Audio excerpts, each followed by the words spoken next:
One morning, the Buddha was traveling from village to village with his disciples. The weather was calm, birds were singing, and people gathered wherever the Buddha went because they admired his wisdom and peaceful nature. As the Buddha entered a small village, many villagers welcomed him warmly. They offered food, flowers, and respect, but not everyone was happy to see him. In that village lived a man who hated the Buddha. He had heard many stories about him and became jealous of the respect people gave him.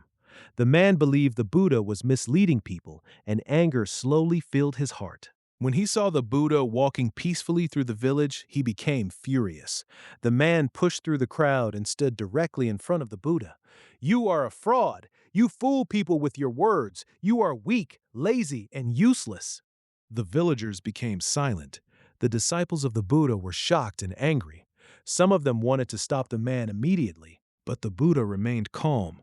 The angry man continued shouting insults for several minutes. He expected the Buddha to become angry, defend himself, or punish him, but the Buddha simply stood there with peaceful eyes and a gentle expression. Finally, the man became tired. The Buddha looked at him kindly and asked, "My friend, may I ask you a question?" The man was confused. He expected anger, not kindness. "What question?" he replied harshly. The Buddha said, "If someone offers a gift to another person, but the gift is not accepted, to whom does the gift belong?" The man answered quickly, "To the person who offered it, of course." The Buddha smiled gently. "In the same way," he said, "you have offered me anger and insults, but I do not accept them, so they still belong to you." The entire crowd became silent. The angry man stood frozen. For the first time, he realized what he had done. The Buddha continued speaking calmly.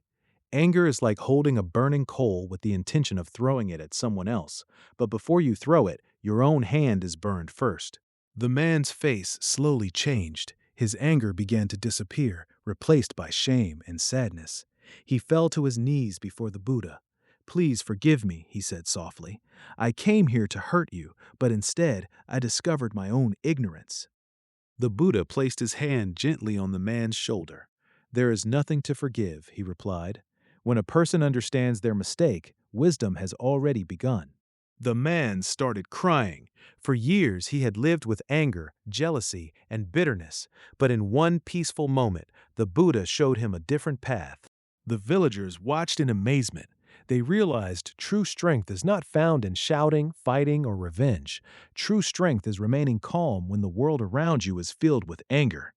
The man later became one of the Buddha's followers. He spent the rest of his life learning kindness, patience, and compassion. And wherever he went, he told people about the day he insulted the Buddha and received peace in return. This story teaches us one of the greatest lessons in life. You do not have to accept every insult, every negative word, or every act of anger that comes toward you. When someone speaks with hatred, you have two choices. You can react with anger and continue the cycle, or you can remain calm and protect your peace. Most people believe anger makes them strong, but real strength is controlling your emotions when others lose control of theirs. The Buddha teaches us that peace begins inside ourselves. If we allow every insult to control our emotions, we become prisoners of other people's behavior.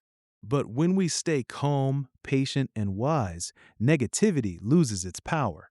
Remember this: not every battle deserves your energy. Sometimes silence, patience, and peace are the greatest victories. Thank you for watching this story from the life of Gautama Buddha. If this lesson touched your heart, share it with someone who needs peace in their life today. And don't forget to subscribe to Wisdom Life for more Buddhist wisdom stories, motivational lessons, and peaceful teachings. Until next time, stay calm, stay kind, and protect your inner peace.